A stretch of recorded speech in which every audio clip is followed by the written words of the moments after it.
Penasaran nggak sih apa itu teknologi basis data? Nah, teknologi basis data itu adalah teknologi yang digunakan untuk menyimpan, mengatur, dan mengolah data secara terstruktur.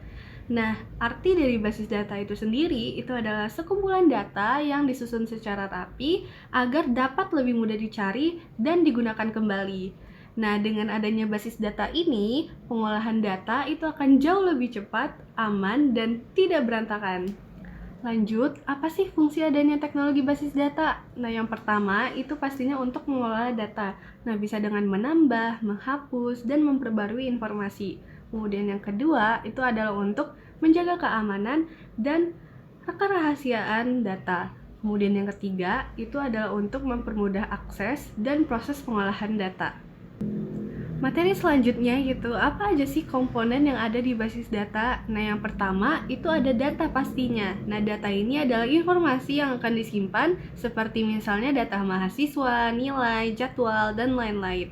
Kemudian yang kedua itu ada perangkat keras. Nah, perangkat keras ini seperti komputer atau mungkin server yang digunakan untuk menyimpan data. Kemudian yang ketiga itu ada perangkat lunak atau biasanya mungkin disebut dengan DBMS atau Database Management System. Nah, Database Management System ini adalah software yang digunakan untuk mengelola data seperti misalnya MySQL, PostgreSQL, dan lain-lain. Kemudian yang keempat itu pastinya ada si user.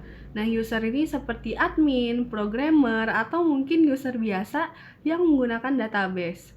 Kemudian yang kelima itu ada prosedur. Nah, prosedur ini adalah aturan atau langkah-langkah untuk menggunakan database dengan benar. Lanjut ke materi selanjutnya, itu ada apa aja sih jenis-jenis yang ada di dalam basis data?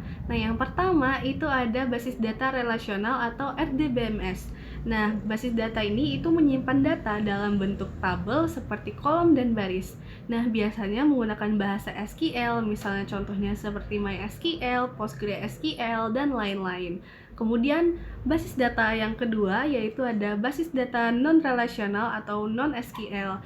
Nah, basis data ini menyimpan datanya tidak harus menggunakan tabel, jadi lebih cocok untuk menyimpan data yang jauh lebih fleksibel. Nah, contohnya seperti MongoDB, Redis, dan lain-lain.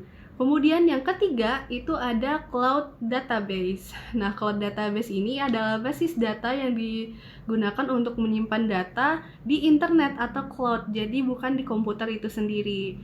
Nah, jadi lebih cocok untuk diakses di mana saja dan kapan saja. Nah, contohnya seperti Google Cloud SQL, Amazon RDS, dan lain-lain. Lanjut ke materi selanjutnya, yaitu contoh penggunaan teknologi basis data. Nah, yang pertama itu di pendidikan. Biasanya digunakan untuk menyimpan data siswa, nilai ujian, dan jadwal pelajaran agar lebih teratur. Kemudian yang kedua itu ada di bidang perbankan.